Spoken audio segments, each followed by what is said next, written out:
I think it's been a priority for a lot of companies. I think it's good, but it needs to get a lot better. And frankly, productivity is not an end state. It's a relentless pursuit. And there are pockets of very highly productive industries in Australia, and then there are some that are woefully behind. I do think the debate in Australia does get stuck on workplace relations, and in my own personal experience of helping companies improve productivity, I've not personally experienced a situation where workplace relations was actually the constraint. So I think there's a sense of let's shift the debate to where it needs to be about getting smarter, about capital productivity. Well, our focus over the last few years has certainly not been high enough. We were growing our productivity faster than the OECD average in the 1990s. We're well below that now and going backwards in some areas.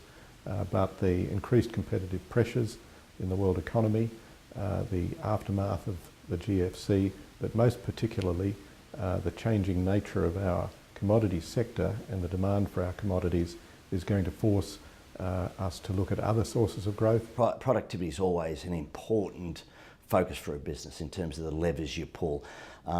When the world is growing high single digit or low double digit, you tend to focus a lot more on growth. But when you live in a slow growth world, if you can get 1-2% productivity a year, that could be 50% of your growth, right? So given the fact we're in a slower growth world, it's more important today.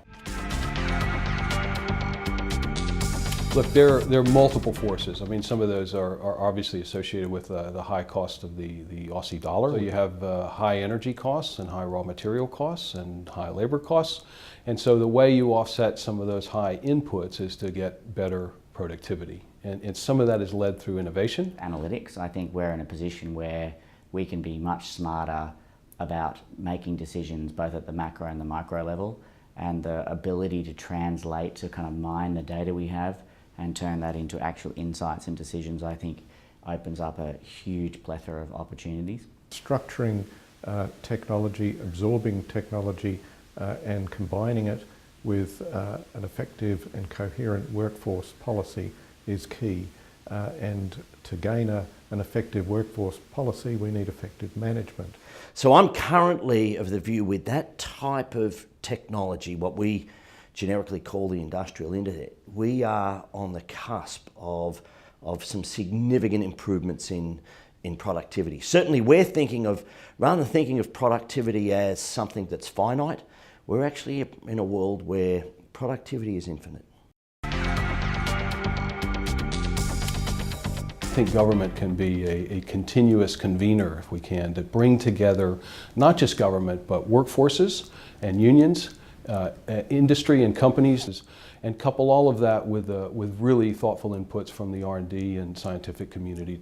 Well, Australia has a lot of very large companies, so I actually believe that what the leaders of large companies can do matters at the company level, and that will have national significance.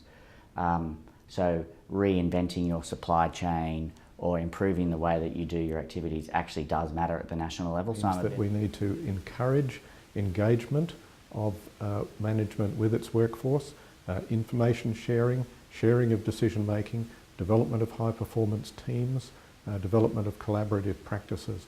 Look, I think it's absolutely critical that we, in all segments of our community, work together on this issue.